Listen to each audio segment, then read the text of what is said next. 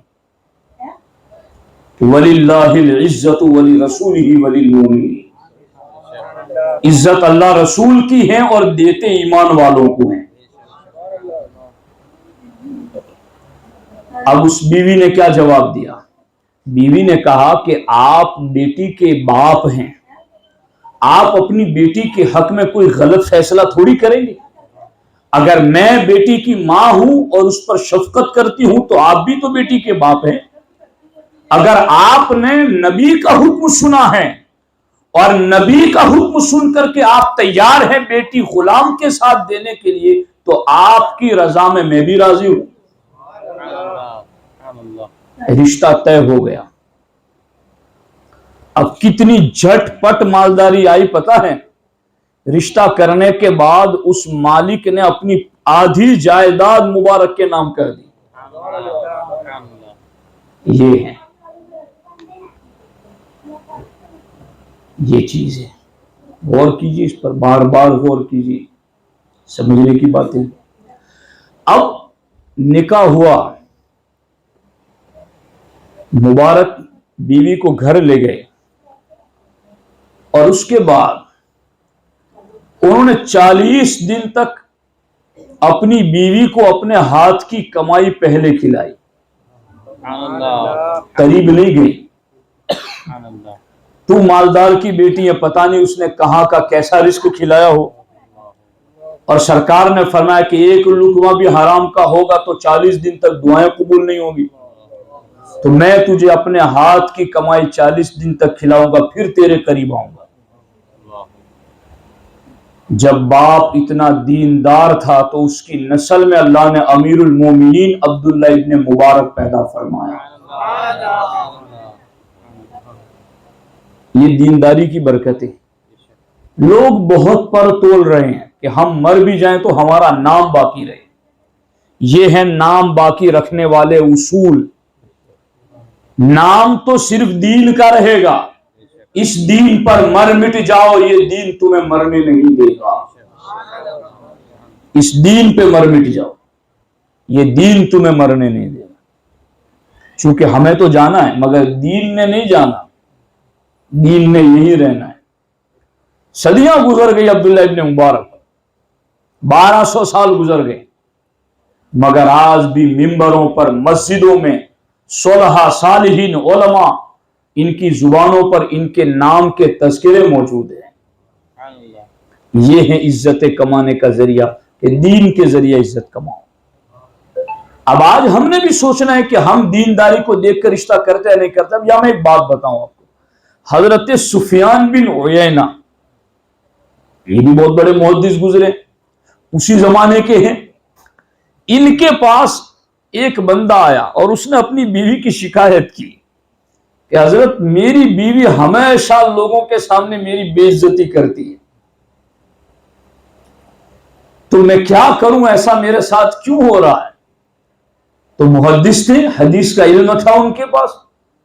انہوں نے کہا کیا تم نے اس عورت کے ساتھ نکاح اس لیے کیا تھا کہ اس سے نکاح ہو جائے تو تمہیں عزت مل جائے؟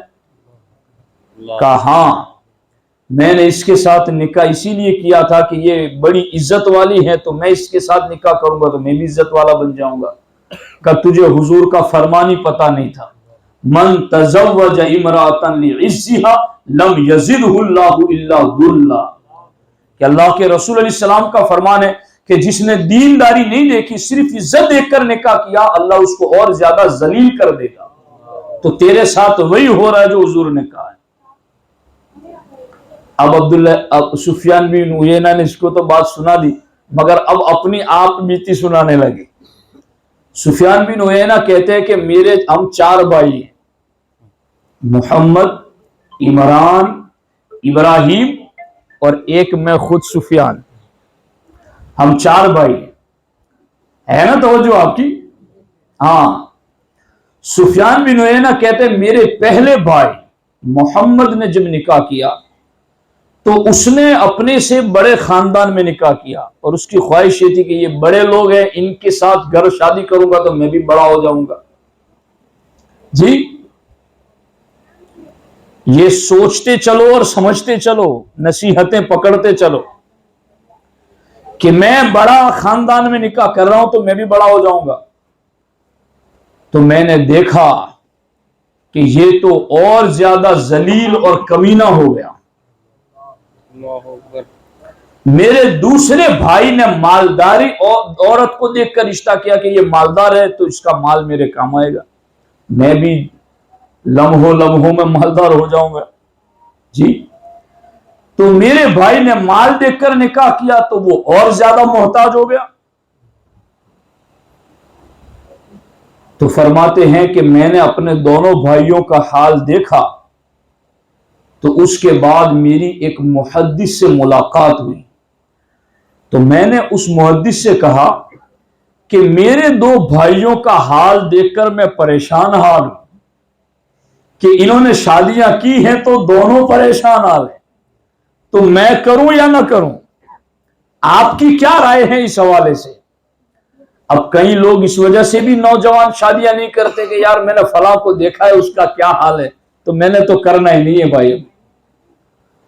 تو ایسا نہیں ہوتا ہے کہ ہر جگہ ایسا ہی حال ہو.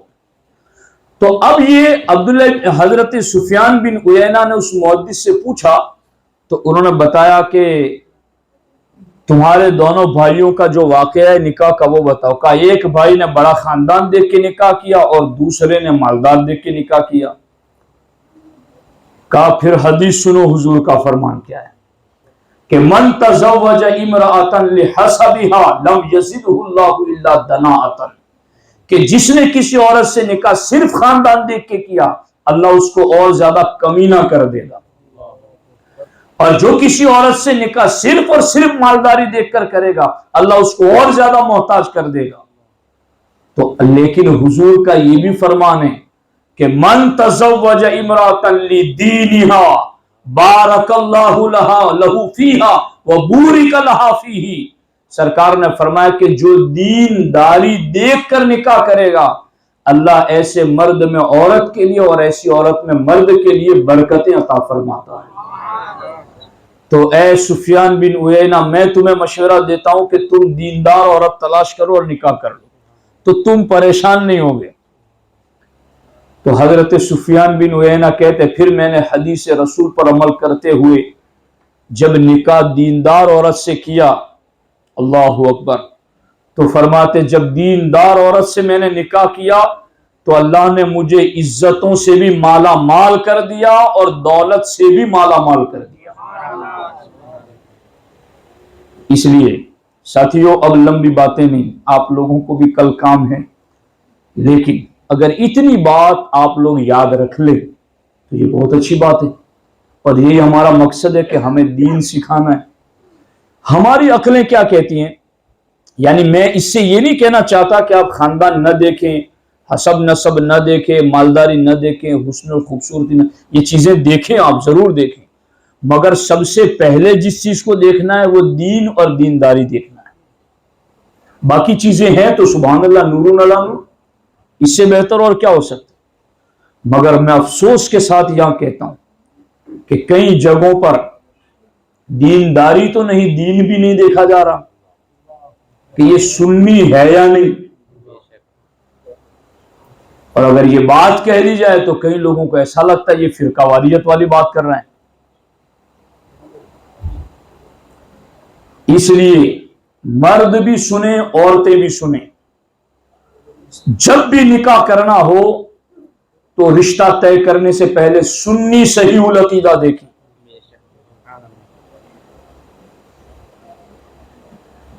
اور اگر کوئی اس حوالے سے مس گائیڈ کرتا ہے تو ہرگز اس کی گمراہیت کی طرف نہ جائیں.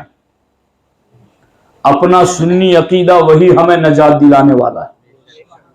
ہم غوث پاک کے ماننے والے ہیں، ہم غریب نواز کے ماننے والے ہیں، ہم ولیوں کو ماننے والے ہیں، ہم یا غوث اور یا غریب نواز کہنے والے ہیں.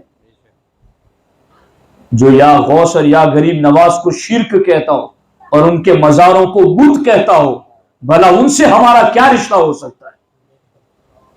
کئی مولوی بھی بد نصیب قسم کے جہنم کی تیاری کروا رہے ہیں قوم کو، جو ایسے نکاح بھی پڑھا دیتے ہیں، اور قوم ان کی باتوں کو دلیل بناتی ہے۔ پوچھا جائے ان سے بھی کہ تم نے کہاں سے سیکھا ہے، قرآن میں کہاں لکھا ہے، حدیث میں کہاں لکھا ہے، کس عالم دین اور کس فقیہ اور کس محدث نے تمہیں یہ طریقہ سکھایا؟ ہیلے حوالے اور جاہلانہ باتیں کرتے ہیں۔ ایسے لوگوں کو اللہ کا خوف رکھنا چاہیے۔ آخرت کی پکڑ بہت سخت ہے، وہاں کا عذاب بہت سخت ہے۔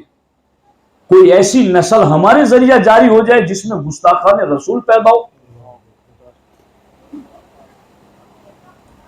ہم اس جگہ پر اپنا 1 روپے کا بیج نہیں ڈالتے جہاں اگنے کی ہمیں امید نہ ہو۔ خراب زمین پر عقل مند کسان بیج نہیں ڈالتا ہے، تم انسانیت کا بیج ڈال دیتے ہو بدعقیدگی کی سرزمین پر، اور تم اس کے زنا کے دلال بنتے ہو۔ ایسے لوگوں سے زمین خالی نہیں ہے، مگر ان کے وسوسوں کی طرف نہ جائیں۔ آپ اپنا دین بچائیں، اپنا ایمان بچائیں، دین دیکھیں، دینداری دیکھیں، پھر رشتہ کریں۔ اگر یوں انشاءاللہ چلیں گے تو انشاءاللہ زندگیاں خوشحال ہوگی، پرسکون ہوگی۔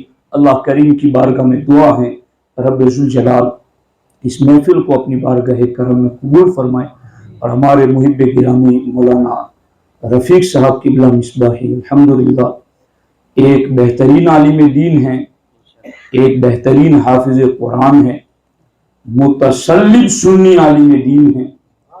الحمدللہ ہماری دعائیں ان کے ساتھ ہیں، ہماری محبتیں ان کے ساتھ ہیں۔ انشاءاللہ الرحمن یہ شادی ان کی مبارک ہی مبارک ہے، بابرکت ہی بابرکت ہے۔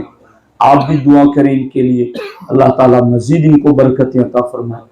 اللہ کریم کی بارگاہ میں دعا ہے، رب ذوالجلال ہم سبوں کو دینی حکم پر عمل کی توفیق عطا فرمائے۔ السلام علیکم ورحمۃ اللہ وبرکاتہ۔